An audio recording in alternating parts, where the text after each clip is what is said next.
Alright, what's going on, guys? My name's Chopper, and today I want to welcome everybody back to a brand new video of the Zombie Storyline What If series. Basically, if anybody's new to the channel or doesn't know what this is about, in this series we will take a certain aspect of the zombie storyline and change it up a little bit, and then we will tell the rest of the story with those certain changes. Now, in last week's episode, we talked about if the door had been open in Call of the Dead, what would have happened. Now, if you guys didn't see that episode, if you're interested in that, go check it out in the link down below in the description. That will be a playlist with all the other Zombie Storyline What If videos, and all the future episodes made from here on out will go in this playlist as well, so you guys feel free to check it out if you are interested. So with all that other stuff out of the way, today's episode is going to be not necessarily from one person, because I had a lot of people asking me this question, so it's not just from one person. But the question for today is going to be, what if the four characters or the Origins crew ran into the Shadow Man first instead of Dr. Monty? Now, in the original timeline, our characters find out about Dr. Monty first, and we talked to him a lot within Garage. That was the, extent of their conversation. And when we got to Revelations, we were on the side of Dr. Monty, and we were pretty much listening to whatever he needed to tell us. And was, he was explaining to us how the Shadow Man was bad, and the Apothecons are going to assimilate the universe, and it's our job to stop it. But I feel like the only reason that we trusted him so much and that the characters fall along with what Monty said is because he was the first person that was like in this ethereal form, or just like, in this godlike form, that talked to our characters, right? And Garad, he was the first to establish a communication with us instead of the Shadow Man. But what if in this timeline we're going to switch it up, and what if the Shadow Man was the first to talk to our characters instead of Dr. Monty? And this, my friends, is where our story begins. Now, let's say for all intensive purposes that they still follow the plan how Black Ops 3 would go, because I don't think that this would switch things up too drastically necessarily. So let's say that, everything plays out how it does up until Garad Crovey. But in this story, the four characters are not aware at all of Dr. Monty. They don't even really suspect that there's some sort of higher power that is watching over them and helping them out throughout these adventures. But every once in a while, throughout every single map, the Shadow Man would try a little something to try to communicate with them and establish them on a talking basis. Let the darkness consume you. Allow yourself to embrace the chaos. It will all be over soon. During the events of the Giant, the Shadow Man would be saying stuff like this to our characters, and just putting these little thoughts into their mind and planting seeds of, I guess, his presence within them. The Shadow Man knows that it's inevitable that they're going to end up talking to Dr. Monty at some point and becoming aware of who he is. So what the Shadow Man wants to do is make a first good impression on these characters so that he can earn their trust. So a little bit later on the road in their journey, the Shadow Man starts to, I guess, go a little bit more deeper with his quotes and almost takes shots at Dr. Monty. Only I can help you find redemption. Accept my embrace, Tank Dempsey. Do you even have a first name? You know so little about yourself. You used to talk to imaginary forces all the time. Forces you thought controlled your destiny. What the Shadow Man is doing is making the four feel insecure about themselves and that they don't know what's going on, and he has all the answers, so they are forced none other than to put all of their faith in the Shadow Man. With no other way to turn and nobody to look at, the four characters have to believe exactly what the Shadow Man is telling them. So this is where the Shadow Man takes advantage and starts to put the blame for everything that's going on Dr. Monty. Oh, have you forgotten that? Of course you have. It's all Monty's fault. Oh, Nikolai. Are you proud to be Russian? I have to be honest. Most of the time, you seemed very, very depressed. You barely even laugh at your own jokes. Russian snipers are best in all of Russia. It's good stuff. You do realize why you are unhappy, don't you? It's all Monty's fault. Oh, Edward, my dear, dear Edward. He doesn't understand you. I do. Only through me, the Shadow Man, can you find your salvation. Takio. You let them walk all over you, didn't you? You just let things happen, believing that you would receive some spiritual reward.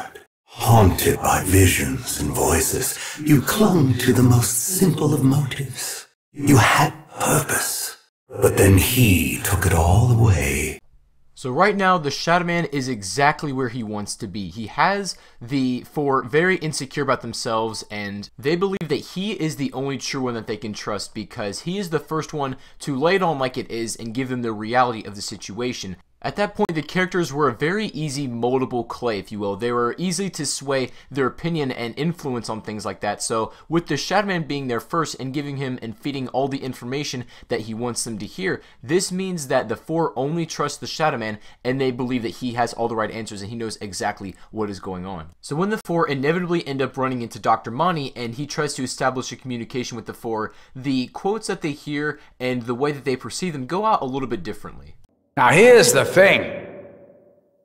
I knew a bloke, and I'm talking way, way, way back. He was the sweetest, most charming individual you could ever wish to meet. He was funny too. We used to have such a good old laugh together. Honestly, my sides hurt thinking about it. He was my friend. He was my best friend. And then the Apothicons got hold of him. Since then, he's pretty much acted as their agent, zipping around the galaxy. Yeah, let's get on with it. Short version is, he's no longer sweet, charming, or funny. Since then, he's pretty much acted as their agent, zipping around the galaxy. The problem with what Monty's doing this time around is that he is not telling the characters what, anything more important than what the Shadow Man told them. The Shadow Man was telling them stuff about themselves that they didn't even know. The Shadow Man knew more about our four than they knew about themselves, and this, created a deeper seated trust in the Shadow Man, and so basically whatever Dr. Monty is saying essentially goes in one ear out the other. So the Shadow Man takes his plans and proceeds exactly how he would. He gets the summoning key, secures that, and then brings the Apothicons into the universe, into Dr. Monty's perfect world to assimilate it. And Dr. Monty is barely able to hang on to the control that he does have anyway, and without the help of our four characters, it's even more difficult. We know that Dr. Monty is struggling through different quotes within the map of Revelations, but even without all the four, with the four characters working against him this time, it's even easier for the Shadow Man to take victory in this. So with the Shadow Man, his Apothicon servants, and our four characters, it is so easy for them to absolutely ravage Dr. Monty's entire perfect world. And this means that Revelations would play out so differently. They would probably not even visit the house whatsoever, as they would be at the right-hand man of the Shadow Man the entire time and doing his bidding for him. So what this means is that they are completely against Dr. Monty, and whatever he's trying to tell them within that map has zero effect on them because they have such a deep-seated trust in the Shadow Man because they ran into him first. It's kind of like this is a natural human thing. That's why we trust our parents so much, is because that at the beginning is all we have for a while, and it's the exact same concept with their origins crew. The Shadow Man was the only person that they had and who would tell it to him like it is and had all the knowledge, so it's obvious that they're not going to trust the second person who has less information than the first guy. And of course you guys know this means the entire boss fight of Revelations would be changed. Instead of us fighting the Shadow Man within that arena, it wouldn't even really be a boss fight. It would be the four characters, the Apothicon servants, and the Shadow Man all against one Dr. Monty. And Dr. Monty, like I said, was barely holding on, and he was struggling as it is, and he would be entirely overrun by just the sheer force of all of those people. When all was said and done and Dr. Monty was out of the way, the Shadow Man has complete control, and he looks over to our Origins characters very closely and examines them, and then realizes that their work is done and he no longer needs them. So with the flick of a switch, pretty much, he summons all of his Apothicons at once on our characters, and they are overrun by his servants. So with only the Shadow Man and his Apothicons remaining alive, he has complete control over everything he wants, and nothing can stand in his way. And what happens after that is up to your imagination. If you guys have any good ideas about what happens after that is all done, let me know in the comment section down below. But this is just how I think the story would play out, and something that I would like to see happen if they had ran into the Shadow Man before they talked to Dr. Monty. But I'm not saying in any way if that had been changed, this is exactly what would play out. This is just me taking the story where I want to go and just sort of, creatively where I think what might happen if, these changes had been made. But other than that, that is pretty much going to be it for today, guys. I really hope you did enjoy my take on this. And basically, I want to hear your thoughts on this overall theory that I had.